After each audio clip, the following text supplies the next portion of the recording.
Corona ಈ ಹೆಸರನ್ನು ಕೇಳುವಂತಹ ಸಂದರ್ಭ ನಮಗೆ ಅನೇಕ ರೀತಿಯಾದಂಥ ನೆನಪುಗಳನ್ನು ತಂದಿಡುತ್ತೆ. ಕೆಲವರಿಗೆ ಕೆಲವು ರೀತಿಯಾದಂಥ ನೋವುಗಳನ್ನು ತಂದಿಡುತ್ತೆ, ಕೆಲವರಿಗೆ ಕೆಲವು ರೀತಿಯಾದಂಥ ನೆನಪುಗಳನ್ನು ತಂದಿಡುತ್ತೆ, ಕೆಲವರಿಗೆ ಎಲ್ಲವೂ ಕೂಡ ಮರೆತು ಇನ್ನೇನು ಜೀವನ ಇಷ್ಟೇ ಅನ್ನೋ ಮಟ್ಟಕ್ಕೆ ಹೋಗಿ ನಿಲ್ಪುತ್ತೆ. ಮತ್ತೊಂದು ಪುನರ್ಜನ್ಮವನ್ನು ಪಡೆಯೋಕೆ ಕೊಟ್ಟಂಥದ್ದು, ಒಂದು ಪಾಠವನ್ನು ಕೂಡ ಕಲಿಸಿಕೊಟ್ಟಿದ್ದು. ಮನುಷ್ಯ ನೀನಿರೋದು ಇಷ್ಟೇ, ನಿನಗಿರುವಂಥದ್ದು ಆಯುಷ್ಯ ಇಷ್ಟೇ, ಜೀವನ ಎಷ್ಟು ಚೆನ್ನಾಗಿರುತ್ತೋ ಅಷ್ಟು ಚೆನ್ನಾಗಿರು, ಒಳ್ಳೆಯದನ್ನು ಮಾಡು ಅಂತ ಹೇಳಿ ಹೋಗಿತ್ತು. ಆದರೂ ಕೂಡ ಪಾಠ ಕಲೀಲಿಲ್ಲ ಮನುಷ್ಯನಾದವನು. ಈಗ ಮತ್ತೊಮ್ಮೆ ಬಂದಿದೆ, ಅವಾಗ ನೆನಪು ಮಾಡ್ತಾ ಹೋಗುತ್ತೆ, ನಾನಿದ್ದೀನಿ ಹುಷಾರ್ ಅಂತ ಹೇಳಿ. ಮನುಷ್ಯ ಅದನ್ನು ಅರ್ಥ ಮಾಡಿಕೊಳ್ಳುವಂಥ ಪರಿಸ್ಥಿತಿನೇ ಇಲ್ಲ. ಮತ್ತು ನಾವು ಅದೇ ರೀತಿಯಾಗಿ ಪ್ರಕೃತಿಯ ಜೊತೆಗೆ ಆಟವನ್ನು ಆಡ್ತಾ ಇದ್ದೀವಿ, ಅದೇ ರೀತಿಯಾಗಿ ದುರಹಂಕಾರದಿಂದನೇ ಬದುಕ್ತಾ ಇದ್ದೀವಿ. ಈಗ ಮತ್ತೊಮ್ಮೆ ಕೇಕೆ ಹಾಕಕ್ಕೆ ಶುರುವಾಗಿದೆ ಅಂತೆ.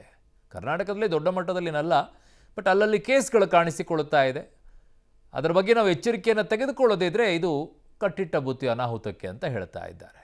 ಎಚ್ಚರಿಕೆಯಿಂದ ಇರಬೇಕು, ಮುಂಜಾಗ್ರತೆಯಿಂದ ಇರಬೇಕು. ಹಾಗಿದ್ದಾಗ ಹೇಗಿರಬೇಕು ಅನ್ನೋದು ನಿಮಗೆ ಹೇಳ್ಕೊಡ್ಬೇಕಾಗಿಲ್ಲ.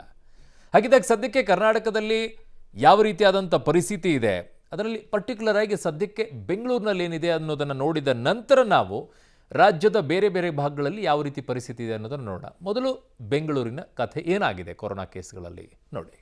ಮತ್ತೆ ಹೆಮ್ಮಾರಿ ಕೊರೋನಾ ಅಲರ್ಟ್, ಸದ್ದಿಲ್ಲದೆ ಬೇರೂರಿತ ಮಹಾಮಾರಿ. ಬೆಂಗಳೂರಲ್ಲಿ ಶರವೇಗದಲ್ಲಿ ಹಬ್ತಾ ಇರುವ ಸೋಂಕು, ಮಾಸ್ಕ್ ಧರಿಸಲು ಆರೋಗ್ಯ ಇಲಾಖೆ ಸಲಹೆ. ರಾಜ್ಯದಲ್ಲಿ ಮತ್ತೆ ಹೆಮ್ಮಾರಿ ಕೊರೋನಾ ಆತಂಕ ಶುರುವಾಗಿದೆ. ಪ್ರಸ್ತುತ ಕರ್ನಾಟಕದಲ್ಲಿ ಒಟ್ಟು 35 ಪ್ರಕರಣಗಳು ದಾಖಲಾಗಿದ್ದು, ಇದರಲ್ಲಿ ಬೆಂಗಳೂರಿನಲ್ಲಿ 32 ಸೋಂಕು ದಾಖಲಾಗಿದೆ. ಮೋಡ ಕವಿದ ವಾತಾವರಣ, ಗಾಳಿ ಮಳೆ ನಡುವೆ ಜನರಲ್ಲಿ ಮಹಾಮಾರಿ ಭೀತಿಯನ್ನ ಹುಟ್ಟಿಸಿದೆ. ಮತ್ತೆ mask, testing report, isolation, sanitiser ಬಳಕೆಯ ಭಯ ಕಾಡೋಕೆ ಆರಂಭ ಆಗಿದೆ. ಮಳೆ ಗಾಳಿ ಹಿನ್ನೆಲೆಯಲ್ಲಿ ಸಾಮಾನ್ಯ ಶೀತ, ನೆಗಡಿ, ಕೆಮ್ಮು ಕಾಣಿಸಿದ್ದು ಕೋವಿಡ್ ಆತಂಕ ಹೆಚ್ಚಿಸೋಕೆ ಕಾರಣ ಆಗಿದೆ. ಅಲ್ಲದೆ ಮೇ ತಿಂಗಳಲ್ಲಿ ಕೊರೋನಾ ಸೋಂಕು ಉಲ್ಬಣಗೊಂಡಿದೆ. ಕೊರೋನಾ ಟೆನ್ಷನ್ ಏನೆಲ್ಲ ಲಕ್ಷಣ ಅಂತ ನೋಡೋದಾದ್ರೆ, ಜ್ವರ, ನೆಗಡಿ, ಕೆಮ್ಮು, ಆಯಾಸ, ತಲೆನೋವು, ಕೆಲವರಿಗೆ ಉಸಿರಾಟದ ತೊಂದರೆ ಕಾಡಲಿದೆ. ಆದರೆ ಸೂಕ್ತ ಚಿಕಿತ್ಸೆ ಮತ್ತು ಮುಂಜಾಗ್ರತೆಯಿಂದ ಕೊರೋನಾ ತಡೆಯಬಹುದಾಗಿದೆ. ಇನ್ನು ರಾಜ್ಯದಲ್ಲಿ ನಿಧಾನವಾಗಿ ಏರಿಕೆಯಾಗ್ತಾ ಇರುವ ಕೊರೋನಾ ಬೆನ್ನಲ್ಲೇ ಆರೋಗ್ಯ ಇಲಾಖೆ ಮುಂಜಾಗ್ರತಾ ಕ್ರಮಗಳನ್ನು ಬಿಡುಗಡೆ ಮಾಡಿದೆ. ಗರ್ಭಿಣಿಯರು ಮಾಸ್ಕ್ ಅನ್ನು ಧರಿಸಬೇಕು, ಮಕ್ಕಳು ಹಿರಿಯರು ಮಾಸ್ಕ್ ಅನ್ನು ಧರಿಸಬೇಕು.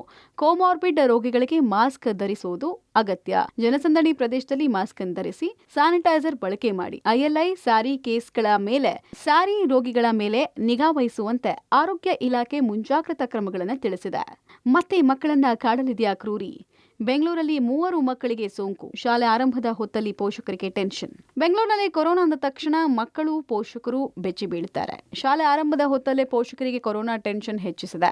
ಸದ್ಯ ಬೆಂಗಳೂರಿನಲ್ಲಿ 9 ತಿಂಗಳ ಮಗು ಸೇರಿ ಒಟ್ಟು 3 ಮಕ್ಕಳಿಗೆ ಕೋವಿಡ್ ಪಾಸಿಟಿವ್ ಆಗಿದೆ. ವಾಣಿವಿಲಾಸ ಆಸ್ಪತ್ರೆಯಲ್ಲಿ 3 ಮಕ್ಕಳಿಗೆ ಚಿಕಿತ್ಸೆ ಕೊಡಲಾಗಿದ್ದು, ಎಲ್ಲಾ ಮಕ್ಕಳು ಆರೋಗ್ಯವಾಗಿದ್ದು ಗಂಭೀರ ಆರೋಗ್ಯ ಸಮಸ್ಯೆ ಇಲ್ಲ ಅಂತ ವೈದ್ಯರು ತಿಳಿಸಿದ್ದಾರೆ. ಆದರೆ ಮಕ್ಕಳ ಪೋಷಕರಲ್ಲಿ ಮಳೆಗಾಲದ ಸಮಯದಲ್ಲಿ ಮಹಾಮಾರಿ ಟೆನ್ಷನ್ ಹೆಚ್ಚಿಸಿರುವುದು ಸುಳ್ಳಲ್ಲ.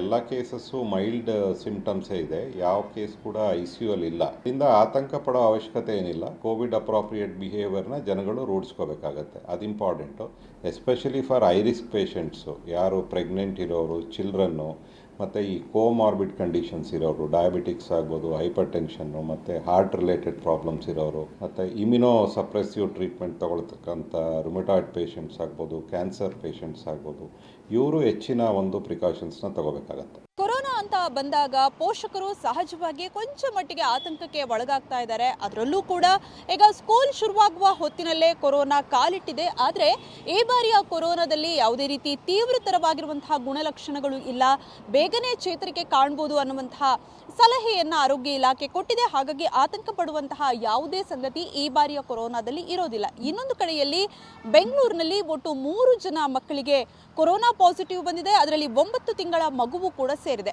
ಈಗ ಆ 3 ಮಕ್ಕಳ ಆರೋಗ್ಯ ಸ್ಥಿತಿ ಸುಧಾರಿಸಿಕೊಂಡಿದೆ, ಯಾವುದೇ ರೀತಿ ಆರೋಗ್ಯದ ಸಮಸ್ಯೆ ಇಲ್ಲ ಅನ್ನುವಂತಹ ಸ್ಪಷ್ಟನೆಯನ್ನ ಇಲಾಖೆ ನೀಡಿದೆ. ರಾಜ್ಯದಲ್ಲಿ ನಾಳೆಯಿಂದ Covid test 8 RT-PCR lab open. ಸೋಮವಾರದಿಂದ ಕೊರೋನಾ ಹೆಲ್ತ್ ಬುಲೆಟಿನ್. ರಾಜ್ಯದಲ್ಲಿ ಕಾಲಿಟ್ಟಿರುವ ಕೊರೋನಾ ತಡೆಗೆ ಆರೋಗ್ಯ ಇಲಾಖೆ ಎಚ್ಚೆತ್ತುಕೊಂಡಿದೆ. ಹೀಗಾಗಿ ನಾಳೆಯಿಂದಲೇ ಕೋವಿಡ್ ಟೆಸ್ಟ್ ಆರಂಭ ಮಾಡೋಕೆ ನಿರ್ಧರಿಸಿದ್ದು, ಮೆಡಿಕಲ್ ಕಾಲೇಜು ಆಸ್ಪತ್ರೆ, ಜಿಲ್ಲಾಸ್ಪತ್ರೆಗಳಲ್ಲಿ ಟೆಸ್ಟಿಂಗ್ ಲ್ಯಾಬ್ ತೆರೆಯಲಾಗುತ್ತೆ. 8 RT-PCR ಟೆಸ್ಟಿಂಗ್ ಲ್ಯಾಬ್ ಓಪನ್ ಮಾಡಲಾಗುತ್ತೆ. ಆರಂಭದಲ್ಲೇ ಕೊರೋನಾ ಹಬ್ಬುವುದನ್ನು ತಡೆಯೋದಕ್ಕೆ ಸರ್ಕಾರ ಮುಂದಾಗಿದ್ದು ಟೆಸ್ಟಿಂಗ್ ಆರಂಭಿಸಲಿದೆ.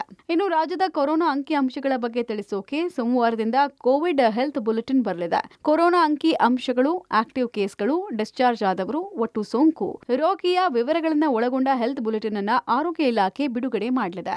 ರಾಜ್ಯದಲ್ಲಿ ಕೋವಿಡ್ ಸಕ್ರಿಯ ಪ್ರಕರಣಗಳ ಸಂಖ್ಯೆ ಹೆಚ್ಚಾಗ್ತಾ ಇದ್ದಂತೆ ರಾಜ್ಯ ಆರೋಗ್ಯ ಇಲಾಖೆ ಕೂಡ ಅಲರ್ಟ್ ಆಗಿದೆ. ಇದೇ ಸೋಮವಾರದಿಂದ ಕೋವಿಡ್ ಹೆಲ್ತ್ ಬುಲೆಟಿನ್ ಅನ್ನು ಬಿಡುಗಡೆ ಮಾಡೋದಕ್ಕೆ ಮುಂದಾಗಿದೆ.